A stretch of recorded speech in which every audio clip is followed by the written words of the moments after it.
মহান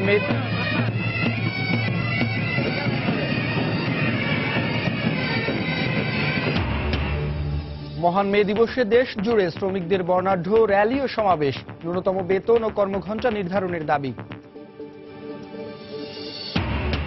কর্মক্ষেত্রে নারীর অংশগ্রহণ বাড়লেও কমেনি মজুরি বৈষম্য, বিদ্যমান আইনি দায়ী বলছেন সংশ্লিষ্টরা। আইএলওর সব পরামর্শ মানা সম্ভব নয় জানালেন প্রতিমন্ত্রী। চীনের সঙ্গে ঋণ চুক্তি না হওয়ায় এখনো শুরু হয়নি পদ্মা সেতু রেল প্রকল্পের কাজ, চলতি মাসেই চুক্তি জানালেন মন্ত্রী। নির্ধারিত সময়ে উদ্বোধন নিয়ে আশঙ্কা। 2 মাসের নিষেধাজ্ঞার পর আজ আবারও নদ নদীতে মাছ ধরা শুরু। নিষেধাজ্ঞা সফল হওয়ায় উৎপাদন বেশি হওয়ার আশা, উচ্ছ্বাসিত জেলেরা। এবং দিনাজপুরে 5 উপজেলায় বোরো ক্ষেতে ব্লাস্টের আক্রমণ, কীটনাশকও মিলছে না সুফল, আতঙ্কিত না হওয়ার পরামর্শ কৃষি বিভাগের।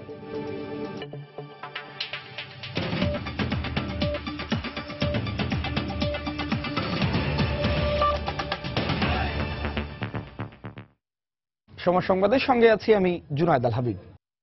বর্ণাঢ্য র্যালি, সভা সমাবেশ সহ নানা কর্মসূচির মধ্য দিয়ে দেশ জুড়ে শ্রমিক অধিকার আদায়ের গৌরবময় স্মৃতি বিজড়িত মহান মে দিবস পালন করছে বিভিন্ন সংগঠন। এ উপলক্ষে সকাল থেকেই রাজধানী জুড়ে নানা কর্মসূচি পালন করেছে বিভিন্ন শ্রমিক, রাজনৈতিক, সামাজিক ও সাংস্কৃতিক সংগঠন। জাতীয় প্রেস ক্লাব ও তোপখানা রোড এলাকায় খণ্ড খণ্ড মিছিল ও র্যালি নিয়ে জমায়েত হন বিভিন্ন সংগঠনের নেতাকর্মীরা। মে দিবসের কর্মসূচিতে অংশ নিয়ে শ্রমিকরা আন্তর্জাতিক আইন মেনে ন্যূনতম মজুরি ও কর্মঘণ্টা নির্ধারণের দাবি জানান। এছাড়া কর্মক্ষেত্রে কাজের সুষ্ঠু পরিবেশ নিশ্চিত করার পাশাপাশি নারী শ্রমিকদের জন্য প্রাপ্য সুবিধা দেওয়ারও দাবি জানানো হয়। দিবসটি উপলক্ষে সকালে রাজধানীর দৈনিক বাংলা মোড় থেকে জাতীয় প্রেস ক্লাব পর্যন্ত বর্ণাঢ্য র্যালি ও শ্রম কর্মসংস্থান মন্ত্রণালয়। র্যালি শেষে প্রেস ক্লাবের সামনে সংক্ষিপ্ত সমাবেশে বক্তব্য রাখেন নৌ পরিবহন মন্ত্রী শাহজাহান খান এবং শ্রম ও কর্মসংস্থান প্রতিমন্ত্রী মুজিবুল হক।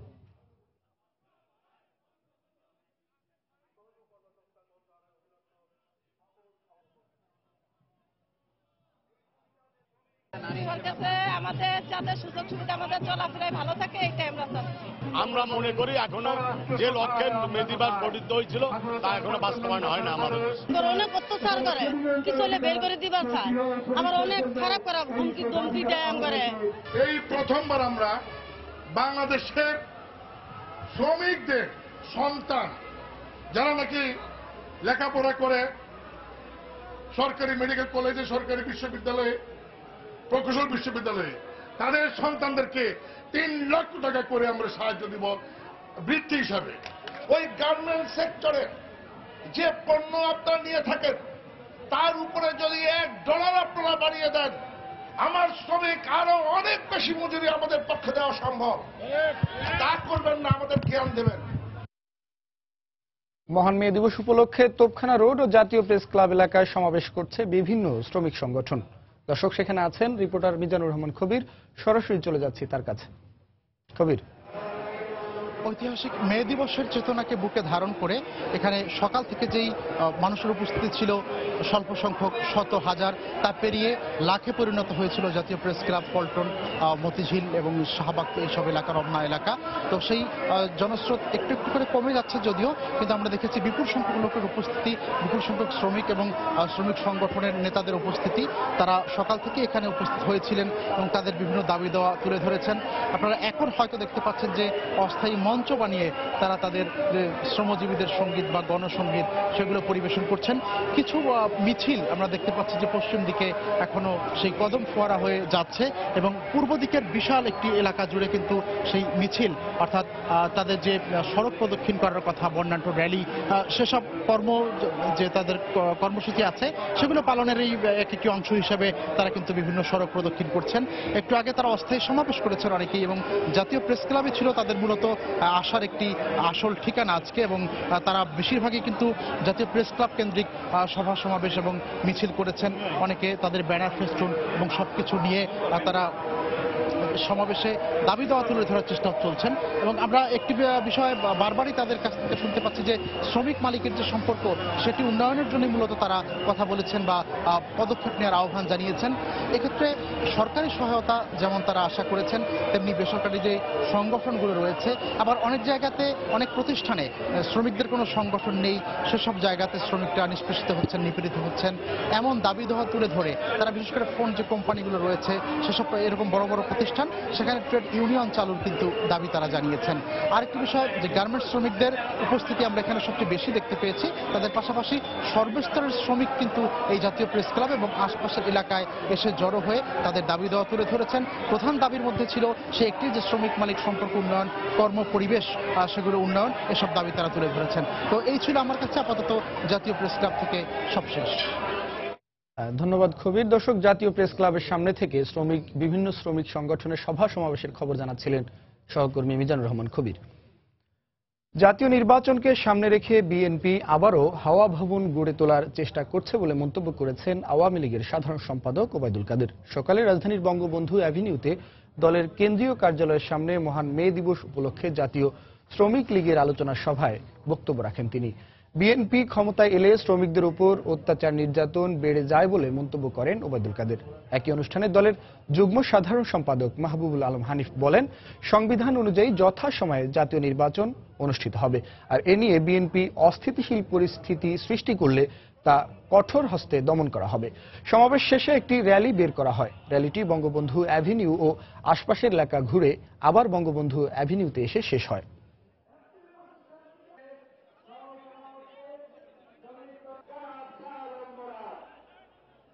নির্বাচনকারী সহায়ক সরকার বলে কি আছে? আমাদের সংবিধানও নেই, কোথাও নেই। আমরা পরিষ্কারভাবে জানিয়ে চাই, আগামী জাতীয় সংসদ নির্বাচন নির্ধারিত সময়ে সংবিধান অনুযায়ী হবে। আপনারা সেই নির্বাচনে অংশ নেওয়ার জন্য প্রস্তুতি নিন। নির্বাচনকে কেন্দ্র করে দেশকে যদি অস্থিতিশীল করতে চান, তাহলে বাংলাদেশের জনগণ প্রস্তুত আছে। আওয়ামী লীগ ক্ষমতায় এলে দেশে উন্নয়ন বাড়ে, শ্রমিকরা নিরাপদে থাকে, যে শ্রমিকরা উন্নয়নের জন্য ঘাম ঝরা। বিএনপি ক্ষমতায় এলে শ্রমজীবী মানুষের রক্ত ঝরে। আগামী নির্বাচনকে সামনে রেখে হাওয়া ভবনের মতো আরেকটা হাওয়া ভবন তৈরি স্বপ্ন দেখছে। বিএনপি মহাসচিব মির্জা ফখরুল ইসলাম আলমগীর বলেছেন, জনগণের সরকার ক্ষমতায় নেই বলেই শ্রমিকদের অধিকার প্রতিষ্ঠিত হচ্ছে না। সকালে রাজধানীর নয়াপল্টনে দলের কেন্দ্রীয় কার্যালয়ের সামনে মহান মে দিবস উপলক্ষে আয়োজিত সমাবেশে তিনি একথা বলেন। এর আগে র্যালি বের করে বিএনপি ও এর সহযোগী সংগঠনগুলো।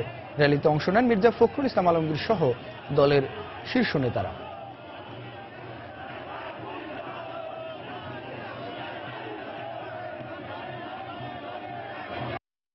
এই সরকার গণবিরোধী, শ্রমিক বিরোধী, তারা জোর করে ক্ষমতায় টিকে আছে। এই ক্ষমতা থেকে তাদেরকে সরাতে হবে এবং জনগণের সরকারকে প্রতিষ্ঠা করতে হবে। শ্রমিক ভাইদের অধিকার আদায়ের জন্য জনগণের সরকারের কোনো বিকল্প নেই। সেই জন্য আমাদেরকে আজকে ঐক্যবদ্ধ হতে হবে, শ্রমিক ভাইদের ঐক্যবদ্ধ হতে হবে তাদের ন্যায্য অধিকার আদায় করবার জন্য। জনগণকে ঐক্যবদ্ধ হতে হবে তাদের ভোটের অধিকার ফিরে পাওয়ার জন্য, গণতন্ত্রের অধিকার ফিরে পাওয়ার জন্য। কর্মক্ষেত্রে নারীর অংশগ্রহণ বাড়লেও এখনও তাদের মজুরি বৈষম্য নিরসন সম্ভব হয়নি। এজন্য দেশের শ্রম আইনকে দুষছে সংশ্লিষ্ট সংগঠনগুলো। এক্ষেত্রে সমান মজুরি সহ আন্তর্জাতিক শ্রম সংস্থার বেশ কিছু পরামর্শ থাকলেও তা বাংলাদেশের ক্ষেত্রে মানা সম্ভব নয় বলে মনে করেন শ্রম প্রতিমন্ত্রী। খলিল রহমানের ক্যামেরায় এমআর আমিনের রিপোর্ট। পুরুষের পাশাপাশি নারী শ্রমিক মাটি কাটা, ইট ভাঙ্গা, অবকাঠামো তৈরিতে সহায়তা সহ অনেক কঠিন কাজই করে থাকেন। ঢাকা উত্তর সিটির রাস্তায় কর্মরত এমনই কয়েকজন নারী জানান, পুরুষের চেয়ে 150 থেকে 200 টাকা কমে কাজ করছেন তারা। ছেলে মেয়ে সবাই সমান কাজ করি, কিন্তু ছেলেদেরকে যত টাকা দেয় আমাদেরকে তত দেয় না। মহিলারা যে কাজ করে আমিও সেই কাজ করি। আমি ভাই 450, মহিলারা ভাই 300। 350 টাকা চাইলে কয় করলে আপনারা 300 টাকা হইলে হাজির হইলে আইন নাই লাইন নেই। পুরুষের পাশাপাশি ঢালাইয়ের কাজে এসব নারী সমপরিমাণ শ্রম দিলেও মজুরির ক্ষেত্রে তারা বৈষম্যের শিকার হচ্ছেন। শুধু এখানেই নয়, বেসরকারি বিভিন্ন অফিসেও মজুরির ক্ষেত্রে বৈষম্যের শিকার হন নারীরা। রাজধানীর ফার্মগেটে একটি বেসরকারি হাসপাতালে গিয়েও দেখা যায় একই চিত্র। একজন আয়া ওয়ার্ড বয়ের চেয়ে প্রায় 2000 টাকা বেতন কম পান। শ্রম অনুযায়ী বেতন কম ও ন্যায্য সুযোগ সুবিধা থেকে বঞ্চিত হন নার্সরাও। 12 ঘন্টা ডিউটি করি, 10,000 টাকা বেতন পাই। 12,000 টাকার উপরেই আসে মাসে। মাতৃত্বকালীন ছুটি আমরা 3 মাস পাই।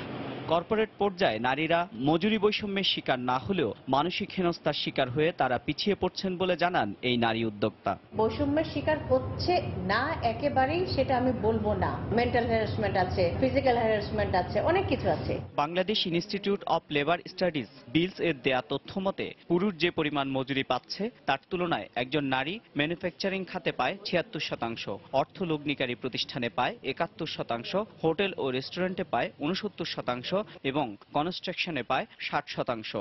সমান মজুরি না দেয়াকে অপরাধ হিসেবে গণ্য করা হয় না বলেই এমন মজুরি বৈষম্য চলতে পারছে বলে মনে করে শ্রম অধিকার সংগঠনগুলো। আন্তর্জাতিক শ্রম সংস্থায় সেখানে তারা বেশ কয়েকটা সুপারিশ বাংলাদেশ সরকারের কাছে করেন, সমান মজুরির ব্যবস্থা যাতে সর্বস্তরে করে ফেলা হয়। নারী 30 পাউন্ডের একটা ঝাঁকা নিচ্ছে, পুরুষ 50 পাউন্ডের ঝাঁকা নিচ্ছে, তাহলে কিন্তু পরিমাণগতভাবে নারী কম হবে, কিন্তু সময়টা যেহেতু সমান দিবে, মজুরি কিন্তু সমান হওয়ার কথা। তাহলে আইনের এই সুবিধাটা থেকে নারীর কি সুবিধা হলো? আইনের দুর্বল দিকগুলো সংস্কারের পাশাপাশি মজুরি বৈষম্য নিরসনে জনসচেতনতা দরকার বলে মনে করেন শ্রম প্রতিমন্ত্রী। একজন ব্যবসায়ী তার শ্রমিক তাকে সমানভাবে তার ন্যায্য মজুরি দিবে কিনা এটা কি তার দায়িত্ব না? সরকার কি সমস্ত কিছু দেখে পারবে? আইএলও স্ট্যান্ডার্ডের পরামর্শ বাংলাদেশে কি সম্ভব?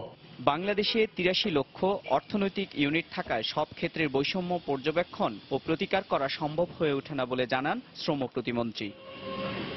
ইমার আমিন, সময় সংবাদ, ঢাকা। সময় সংবাদে আরো থাকছে। হজযাত্রী পরিবহনের জন্য বাংলাদেশ বিমানের ঢাকা লন্ডন রুটে আগস্ট ও সেপ্টেম্বরে 10টি ফ্লাইট বাতিল। যাত্রী হারানোর আশঙ্কা ট্রাভেল ব্যবসায়ীদের।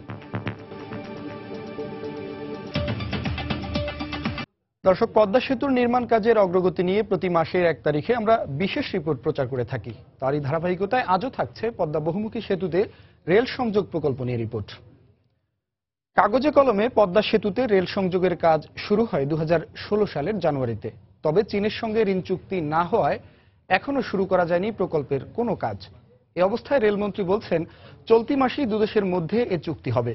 পদ্মা সেতুর সঙ্গে সংশ্লিষ্টরা বলছেন, সেতু উদ্বোধনের দিনই রেল চলাচল শুরু করার যে পরিকল্পনা ছিল, যথাসময়ে কাজ শুরু না হয় তা এখন অনেকটাই কঠিন হবে। এহসান জুয়েলের রিপোর্ট। নানা প্রাকৃতিক ও কারিগরি জটিলতা, তবু নদীতে চলছে পদ্মা সেতুর কাজ।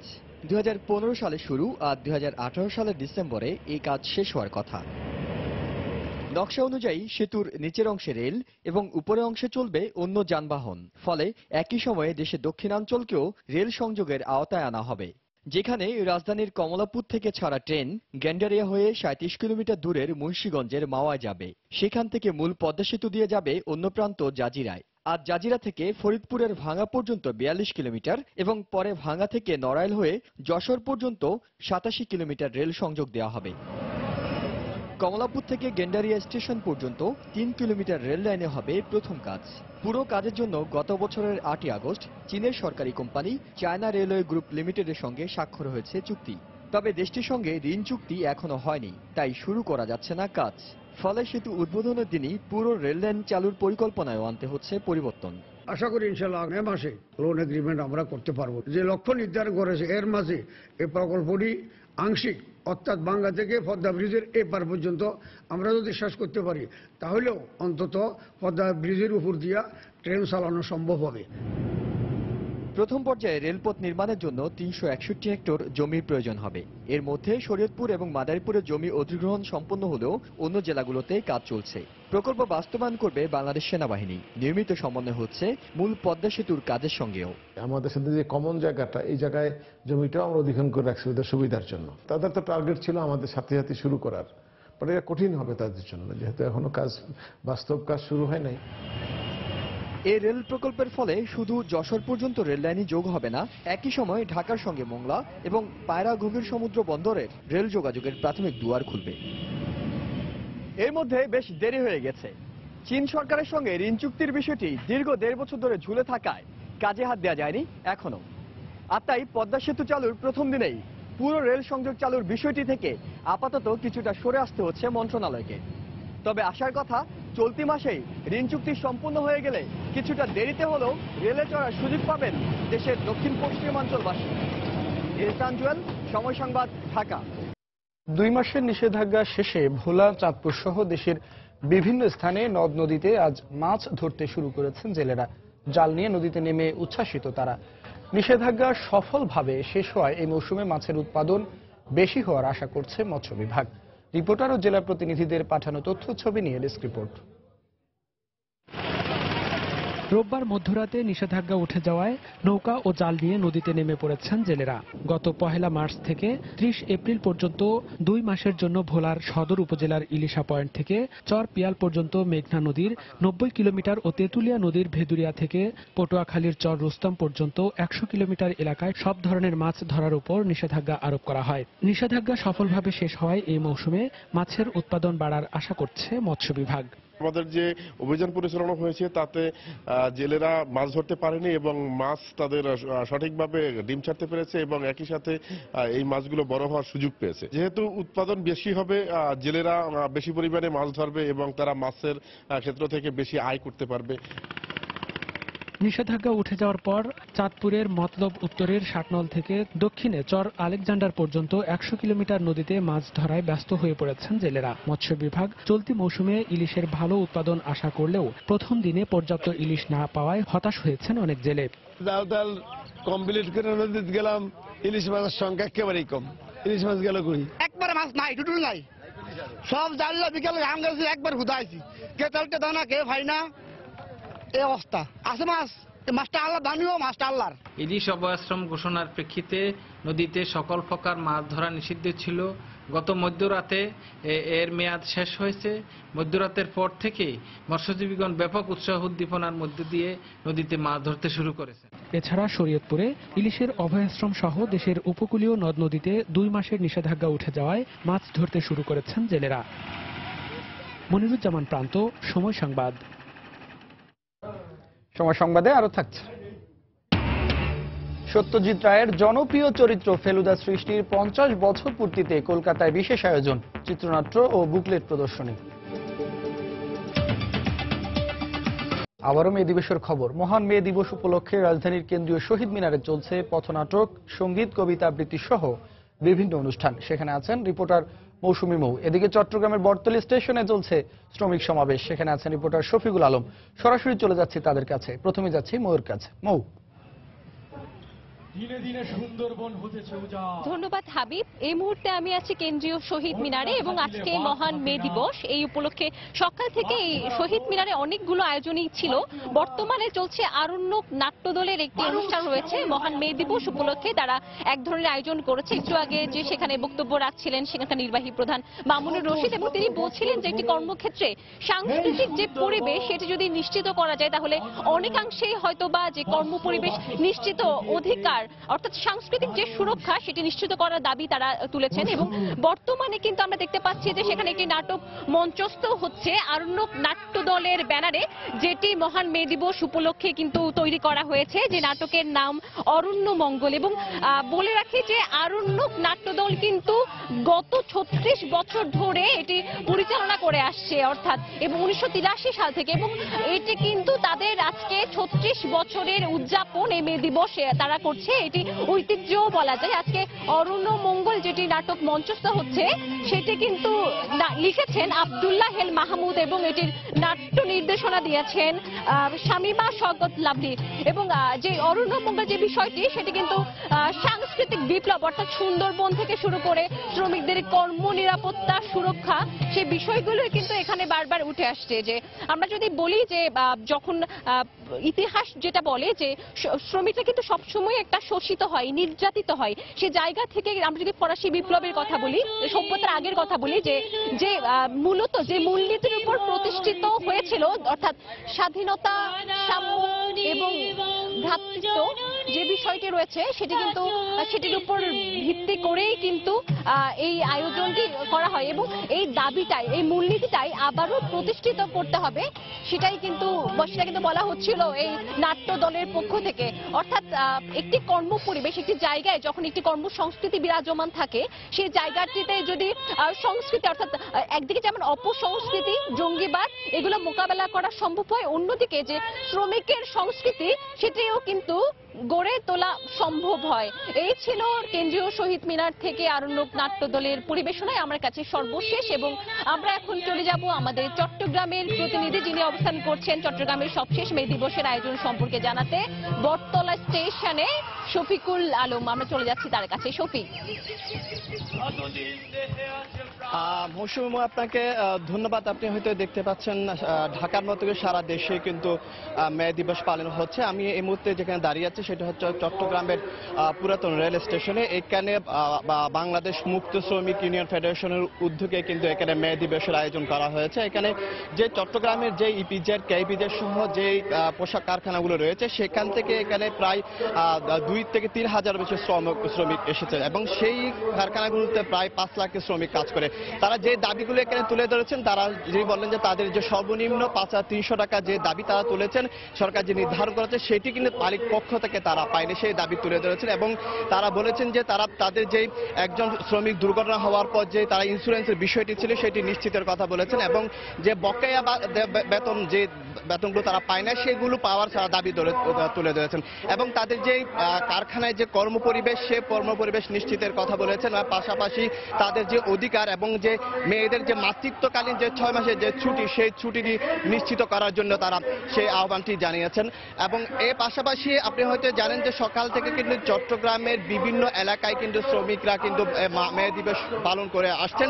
সকালে কিন্তু চট্টগ্রামের ডিসি হিল থেকে জেলা প্রশাসনের উদ্যোগে কিন্তু একটি বর্ণাঢ্য র্যালি বের করা হয়েছিল, সেটি শ্রম অধিদপ্তরের পক্ষ থেকে। সেখানে কিন্তু বিভিন্ন শ্রমিক সংগঠনরা সেখানে এসে অংশ নিয়েছেন এবং সেটি চট্টগ্রামের মুসলিম হলে গিয়ে শেষ হয়। তো সবকিছু মিলিয়ে বলা যায় এখন আসলে উৎসবমুখর পরিবেশে এই যে শ্রমিকদের যে তাদের যে দাবি, তাদের যে অধিকার, সেই অধিকার আদায়ে তারা এক হয়ে একই মঞ্চে তারা সে দাবিগুলো জানাচ্ছেন। এবং শ্রমিকের পক্ষ থেকে আরেকটি জিনিস বলা হয়েছে, শ্রমিকরা যেটা বললেন যে আসলে বিভিন্ন সময় তারা তাদের নিজেদের দাবি আদায়ে তাদের বিভিন্ন রকমের যে দাবিগুলো রয়েছে সেই দাবি আদায়ে তারা বিভিন্ন সময় আন্দোলন করে এবং আন্দোলনের পর তাদের যে শ্রমিক নেতারা রয়েছে তাদেরকে কিন্তু বিভিন্নভাবে হয়রানি করা হয়ে তাদের বিরুদ্ধে যে মামলা দেওয়া হয়ে থাকে সেই মামলাগুলোর প্রত্যাহারের দাবি জানিয়েছেন। সবকিছু মিলিয়ে তাদের যে অধিকার সেই অধিকারটি নিশ্চিত করার দাবি জানিয়েছেন এই সমাবেশ থেকে। তো এই ছিল চট্টগ্রামের সর্বশেষ তথ্য মে দিবস উপলক্ষে। এখন আমি ফিরে যাচ্ছি স্টুডিওতে জুনাইদের কাছে। দর্শক মহান মে দিবস উপলক্ষে রাজধানীর কেন্দ্রীয় শহীদ মিনার এবং চট্টগ্রামের বটতলা থেকে সর্বশেষ খবর জানাচ্ছিলেন আমাদের 2 সহকর্মী। হজযাত্রী পরিবহনের জন্য লন্ডন ঢাকা লন্ডন রুটে আগামী 28 জুলাই থেকে 30 সেপ্টেম্বরের মধ্যে 38টি ফ্লাইটের 10টি বাতিল করেছে বিমান বাংলাদেশ এয়ারলাইন্স। লাভজনক এই রুটে ফ্লাইট বাতিলের কারণে বিমান যাত্রী হারাবে বলে মনে করছে লন্ডনের বাংলাদেশ মালিকানাধীন ট্রাভেল ব্যবসায়ীরা। লন্ডন প্রতিনিধি শোয়েব কবিরের রিপোর্ট। লন্ডন ঢাকা লন্ডন রুটে বিমান বাংলাদেশ ছাড়া সরাসরি অন্য কোনো এয়ারলাইন্স ফ্লাইট পরিচালনা না করায় বিমানে ব্রিটেন প্রবাসীদের অন্যতম ভরসা। কিন্তু আসন্ন হজ ফ্লাইট পরিচালনায় আগামী 28 জুলাই থেকে সেপ্টেম্বর পর্যন্ত এই রুটের 10টি ফ্লাইট বাতিল করা হয়েছে। বাতিলকৃত ফ্লাইটগুলোর যাত্রীদের অন্যান্য তারিখের ফ্লাইটে আসা যাওয়ার ব্যবস্থা করে দিয়েছে বলে জানায় বিমান বাংলাদেশ এয়ারলাইন্সের এই কর্মকর্তা। হজ ফ্লাইট পরিচালনা করতে গিয়ে আমাদেরকে বিভিন্ন নেটওয়ার্কে কিছু শিডিউল কার্টেল করতে হয়। ওই ফ্লাইটগুলোকে আমরা টার্গেট করেছি যে ফ্লাইটগুলোতে বুকিং ছিল খুব কম। আমরা যে সময় ফ্লাইটটা ক্যান্সেল করছি সিস্টেম থেকে, এটা অলরেডি ফ্লাইট ডেটের 3 মাস আগে। নির্দিষ্ট কোনো কারণ উল্লেখ না করে ফ্লাইট বাতিলের বিষয় জানিয়ে দেওয়া হয় ট্রাভেল ব্যবসায়ীদের। ট্রাভেল ব্যবসায়ীরা জানান বিমান কর্তৃপক্ষের অতিরিক্ত ভাড়া আদায়ের কারণে যাত্রীর সংখ্যা কমে যাচ্ছে, আর তাই বাতিল করা হচ্ছে ফ্লাইটগুলো। বিমানের যে কাস্টমারগুলো আমাদের লন্ডন থেকে যায় তারা বিমান বুকিং না হয়ে অন্যান্য এয়ারলাইন্সে এবার চলে যাচ্ছে। বিমান খালি থাকার কারণে বিমানকে ডাইভার্ট করে হজের দিকে নিয়ে যাচ্ছে, যেটা বিমান হয়তো ভবিষ্যতে এই রোডটা লস করবে। এভাবে ফ্লাইট বাতিলের কারণে ক্ষতিগ্রস্ত হচ্ছেন ট্রাভেল ব্যবসায়ীরা। যাত্রীদের দেওয়া প্রতিশ্রুতি রক্ষা করতে না পারায় বিমানের ভাবমূর্তিও নষ্ট হচ্ছে বলে জানান তারা। বিমানের যে কাস্টমারগুলো আছে ওই কাস্টমারগুলোকে আমরা অন্য দিকে ডাইভার্ট করতে হচ্ছে। এটা বিমান একদিকে ওর গুডউইল নষ্ট করতেছে, প্লাস বিমান কাস্টমার হারাচ্ছে। বিগত 2015-16 সালে লন্ডন ঢাকা লন্ডন রুটে 58,786 যাত্রীকে পরিবহন সেবা প্রদান করে বিমান বাংলাদেশ এয়ারলাইন্স। হজ ফ্লাইট পরিচালনার অজুহাতে লন্ডন ঢাকা রুটে 10টি ফ্লাইট বাতিল করেছে বিমান বাংলাদেশ এয়ারলাইন্স। আর এতে বিড়ম্বনার শিকার হতে হচ্ছে সেই সময়ে বাংলাদেশে যেতে ইচ্ছুক ব্রিটেন প্রবাসীদের। ঘন ঘন ফ্লাইট বাতিলের কারণে বিমান থেকে যাত্রীরা অন্য এয়ারলাইন্সের দিকে ঝুঁকে পড়ছেন বলে মনে করছেন অনেকে। শোয়েব কবির, সময় সংবাদ, লন্ডন। দিনাজপুর জেলার 5টি উপজেলার বোরো ক্ষেতে ব্লাস্টের আক্রমণ দেখা দেয় দিশেহারা হয়ে পড়েছেন কৃষকরা। কীটনাশক স্প্রে করেও কোনো ফল পাচ্ছেন না তারা। খেতে সাদা ও চিটা হয়ে যাচ্ছে। ধান বাঁচাতে কৃষি বিভাগের কাছে ব্লাস্টের দমনে পরামর্শ চেয়েও ব্যর্থ হচ্ছেন তারা। গোলাম নবী দুলালের তথ্য ও মঞ্জিদ আলম শিমুলের ছবি নিয়ে ডেস্ক রিপোর্ট। হঠাৎ করে দিনাজপুরের বিরল, বোচাগঞ্জ, বীরগঞ্জ, চিরিরবন্দর এবং কাহারোল উপজেলার বোরো ক্ষেতে ব্লাস্ট রোগ দেখা দেয়ায় চরম বিপাকে পড়েছেন কৃষকেরা। আক্রান্ত জমিতে কৃষক ফসল বাঁচাতে বেশি দামে কীটনাশক কিনে জমিতে প্রয়োগ করেও শেষ রক্ষা করতে পারছেন না। স্প্রে করার পরও 2-3 দিনের মধ্যে পুরো জমিতে ছড়িয়ে পড়ছে। 6-7 বিঘা জমি আমি 28 ধান লাগাইছি। সব ধান ধরে নেন 2 দিনের মধ্যে জ্বলে পুড়ে ছারখার হয়ে গেল। ব্লাস্ট রোগের মার্কেটে যত প্রকার বীজ আছে আমরা স্প্রে করার পরেও থামানো যাচ্ছে না। বিএস গালার কাছে মোবাইল করি, ওরা কোনো ফিরা উত্তর দেয় না। ঋণ মাহাজন কিভাবে করিমো সুজিমো ওইটাও আমাদের কোনো বুদ্ধি নেই। সামনে আবাদ করবো বা খাবো এরকম কোনো আমাদের ক্যাপাসিটি নাই। আমরা শেষ হয়ে গেছি। সরকারের কাছে আমার অকুল আবেদন যেন আমাদের ভবিষ্যতে আবাদ করার জন্য সুযোগ সুবিধা দেয়। এই অবস্থায় এই কৃষক নেতা ক্ষতিগ্রস্ত কৃষকদের জন্য কৃষি বীমা চালুর দাবি জানিয়েছেন। এই রোগটির কারণে আজকের এই এলাকার কৃষক সর্বশান্ত। এখন বাংলাদেশকে এগিয়ে নিয়ে যাওয়ার জন্য কৃষকদের কৃষি বীমা চালু করার জন্য আমি আপনাদের মাধ্যমে সরকারের কাছে জোর আবেদন জানাচ্ছি। কীটনাশকে স্প্রে করায় রোগটি এখন নিয়ন্ত্রণে বলে দাবি করেন কৃষি কর্মকর্তা। আমাদের উপসহকারী কৃষি কর্মকর্তাবৃন্দ মাঠে সার্বক্ষণিক কৃষকদের গ্রুপ মিটিং করছে, প্রশিক্ষণ দিচ্ছে, মাঠে প্রেসক্রিপশন করে দিচ্ছে এবং বারবার স্প্রে করার কারণে রোগটি এখন আমাদের নিয়ন্ত্রণে আছে। আর আবহাওয়া একটু ভালো হলে রোগটি সম্পূর্ণ নিয়ন্ত্রণে রাখা সম্ভব হবে। দিনাজপুরে এবার বোরো মৌসুমে 1,78,000 হেক্টর জমিতে ধান আবাদ হয়েছে। সময় সংবাদ, দিনাজপুর।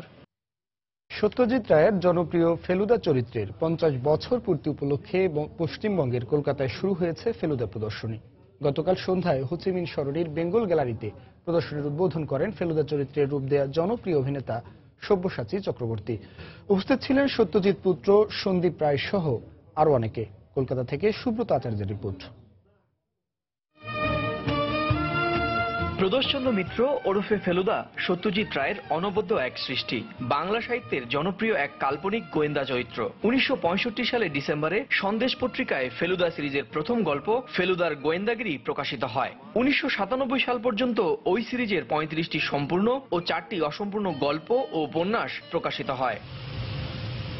কালজয়ী এই চরিত্রের 50 বছর পূর্তি উপলক্ষে রোববার সন্ধ্যায় কলকাতার হোচিমিন সরণির আইসিসিআর এর বেঙ্গল গ্যালারিতে আয়োজন করা হয় ফেলুদা প্রদর্শনীর। Society for the preservation of Satyajit Ray archives প্রতি বছর এই প্রদর্শনীর আয়োজন করে থাকে। এবারের প্রদর্শনীর আকর্ষণ জুড়ে ছিল সোনার কেল্লা, জয় বাবা ফেলুনাথের চিত্রনাট্য ও বুকলেট। প্রদর্শনীর উদ্বোধন করেন ফেলুদা চরিত্রের রূপ দেয়া জনপ্রিয় অভিনেতা সব্যসাচী চক্রবর্তী। উপস্থিত ছিলেন সত্যজিৎ পুত্র সন্দীপ রায় সহ অনেকেই। এটা প্রকাশনার 50 বছর, প্রকাশনাটাকে বেশি জোর দেওয়া হয়েছে। উনি তো একরকম কাজ করেননি, উনি ইলাস্ট্রেট করেছেন, উনি লিখেছেন, বিশেষ করে গল্পর দিক থেকে তো বটেই। তারপরে যখন ছবি করেছেন তখন অন্য অনেকগুলো দিক চলে এসছে, সেট ডিরেকশন চলে এসছে, কস্টিউম চলে এসছে, সবই আমরা দিয়েছি। ছবিগুলো বেশিরভাগই দেখা, কিন্তু ওনার নিজের হাতের ইলাস্ট্রেশনস গুলো দেখাটাই হচ্ছে আসল মজা। শুধুমাত্র যে স্ক্রিপ্ট লিখছেন, গল্প লিখছেন, সিনেমা তৈরি করছেন বা বইয়ের কাভার্স গুলো যেগুলো করেছেন, প্রত্যেকটা ইজ আ মাস্টারপিস বাইছে। এই প্রথম সোনার কেল্লার সঙ্গে জড়িত একটা ডকুমেন্ট যেটা লাস্ট 40 বছরে কোনোদিন আমি দেখিনি, সেটা ফার্স্ট আমি দেখলাম। এই এমন একটা মানুষের এই সংগ্রহ, এটা তো it could have been done well beforehand. অনেক দেরিতে হলো, আরো আগে হওয়া উচিত ছিল। 2রা মে বাংলা সাহিত্য ও চলচ্চিত্রের প্রবাদ পুরুষ সত্যজিৎ রায়ের 97তম জন্মবার্ষিকী। 1921 সালের এই দিনে কলকাতায় জন্ম নিয়েছিলেন তিনি। তার পূর্বপুরুষের বাড়ি বাংলাদেশের কিশোরগঞ্জ জেলার কটিয়াদীতে। তিনি বাংলা সাহিত্যের আরেক শ্রেষ্ঠ শিশু সাহিত্যিক সুকুমার রায়ের ছেলে। সুব্রত আচার্য, সময় সংবাদ, কলকাতা। বাংলাদেশ জাতীয় ক্রিকেট দলের খবর।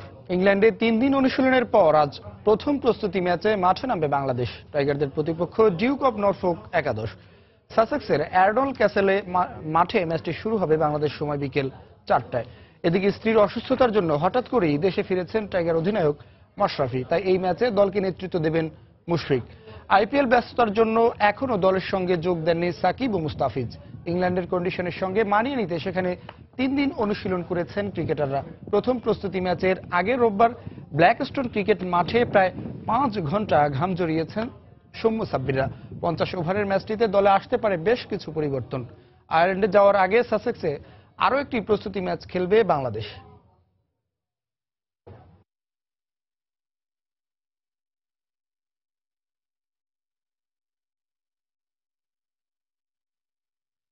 এ পর্যায়ে শীর্ষ সংবাদ জানিয়ে দিচ্ছি আরেকবার।